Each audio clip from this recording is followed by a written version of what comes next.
Hi, this is Philip Selway, and this is Headphone Highlights, exploring beyond the walls of 4/4 on Red Bull Music Academy Radio.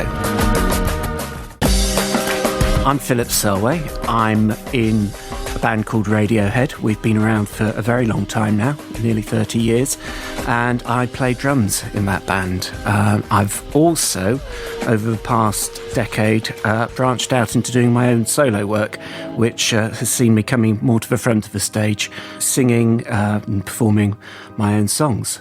So that's what I do.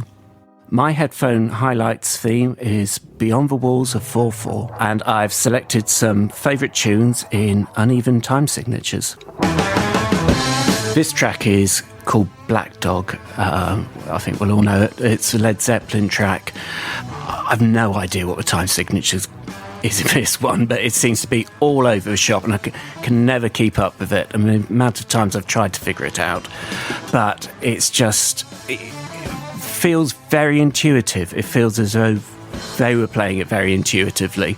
It feels as though it's going to fall apart at any moment, admittedly, but it holds together, and it's just such an amazing track and such a great feel to it.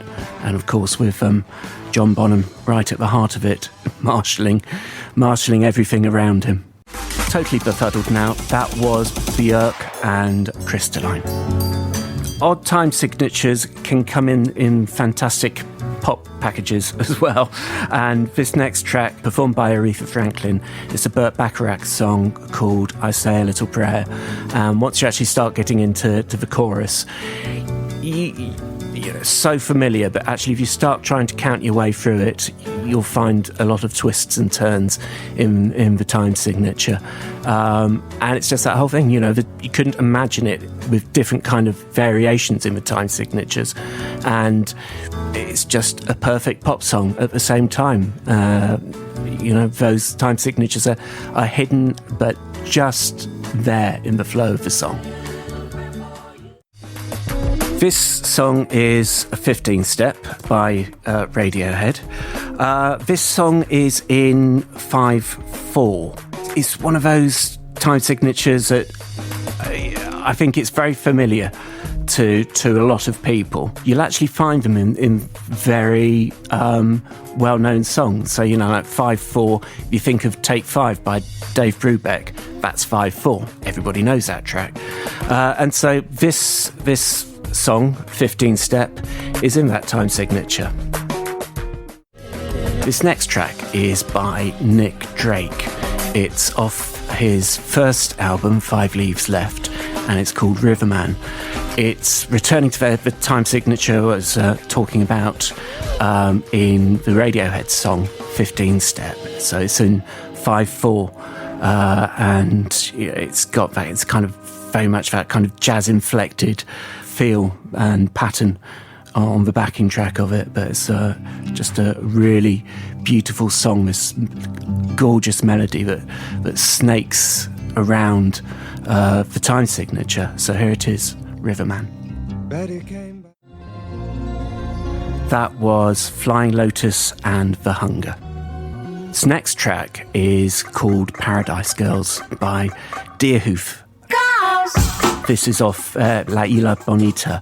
The music is a lot of vitality in it. Sometimes when you listen to it, it's a bit musical equivalent of doing Sudoku or something like that, as you're trying to keep up with all the different time signatures going on in there.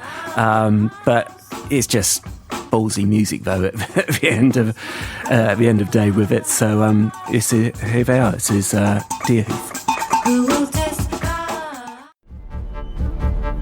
Coming up next, we have a track off my solo album called Weatherhouse. Most of the song is actually in 4/4, but there's a turnaround section in the chorus, which I count in 7. It's probably to make myself feel better. You could probably break it down into 3/4 and a 4/4, which would probably make more sense, but I'm going to stick with 7 on that one, because, as I say, that makes me feel good.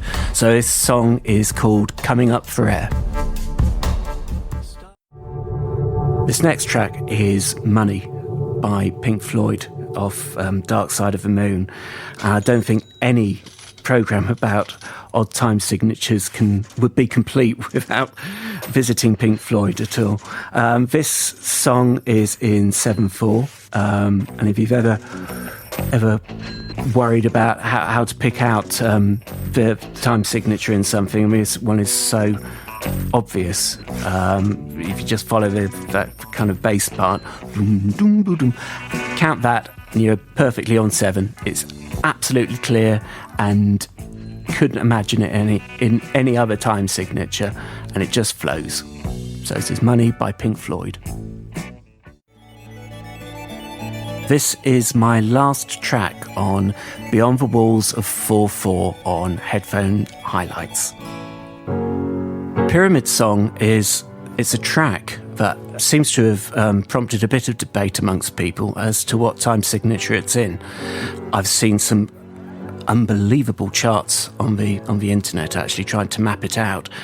I have to admit, though, for me, it feels as though it's actually a very, very simple, slow 4 count underneath it, and you can interpret it any way on top of that.